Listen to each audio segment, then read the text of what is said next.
14 days, 30 days, 60 days. That's how long these people want you to believe that it takes to remove these things from your credit report, right? These collections and charge-offs and repos and foreclosures, bankruptcy judgments, tax liens, and late payments. Now, I'm not saying that they can't be removed, and I'm going to tell you right now one thing that you can use to expedite this process, but it's not going to be in a super quick manner like they're telling you. They just want to get into your pocket, right? Now, there's one thing that you should be doing before you ever dispute your accounts. And that is sending out a letter regarding your personal information, those addresses, those phone numbers, that employer, your maiden name, all these different things outside of your actual current legal name, your actual current legal address, so on and so forth. That is the only thing that should be reported on your credit report. And there should not be anything having to do with your accounts on this letter. So this is what you're going to do. And I'm also going to tell you how long to put in between that letter and your first account letter. Okay. So letter 1. Personal information out to the credit bureaus, disputing all those addresses and names and all that kind of stuff. Wait 7 to 10 days. Now, the reason that we're doing this is because there's a geographical code that attaches this old personal information to our accounts.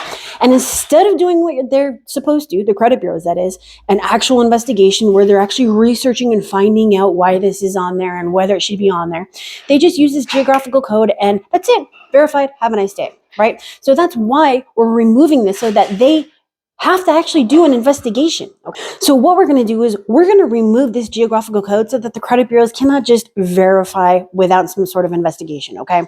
And letter 2 is now going to be regarding our accounts and collections, foreclosures, all that kind of stuff. Okay. So again, wait 7 to 10 days in between letter 1 and letter 2. So personal information and accounts. And just a side note, on round 2, about 10 days later, again, you're going to be using the Agero formula. Unless you actually know what you're doing with templates and laws and all that kind of stuff, don't do it. Find the reason from the credit report that says, hey, this is why it does not belong. Just the same as they taught us in Sesame Street. One of these things just doesn't belong, okay? And that's going to expedite the process. We're using irrefutable facts, and that is going to get you permanent deletions, okay? Another note is that if you first dispute your third-party collections, outside the statute of limitations, unless you know what you're doing, with the actual collector themselves prior to the bureaus, this is also going to expedite the process. So there are things that will make this faster, but it's not going to be 14 days. It wouldn't even go on your credit report if it didn't matter. And obviously it does matter because it's on your credit report. Why don't they just give you that house? Doesn't really matter, right? It's so simple to remove these things, right? $500,000, $5,000, $500, doesn't matter. There's a process. Just the same as just because you're speeding doesn't mean that you automatically get a ticket. You have to get pulled over. You have to be given that ticket. You got to go to court, all that kind of stuff. There's a process. But just the same as there's a process for that, there's a process for this. And you have a due process to dispute inaccurate information on your credit report and get it removed. And that, my friend, is what we're doing. If you have questions about this, use the comment section and let me know what you're thinking. Have you tried this?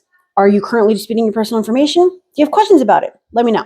Otherwise, if this is something that you don't want to deal with, you don't want to deal with the VOD and the Gero formula and disputing your personal information, that's okay, because this is what I do. Use the link at the top of the screen or down in the description. Head over to my740.com, schedule a call with me, and I will see if I can personally do the credit sweep for you. All right. But that's it for today. Smash that like, subscribe if you haven't done so, because I do have a workshop coming out very, very soon within the next week, and you're going to want to know about it. So I'll see you later.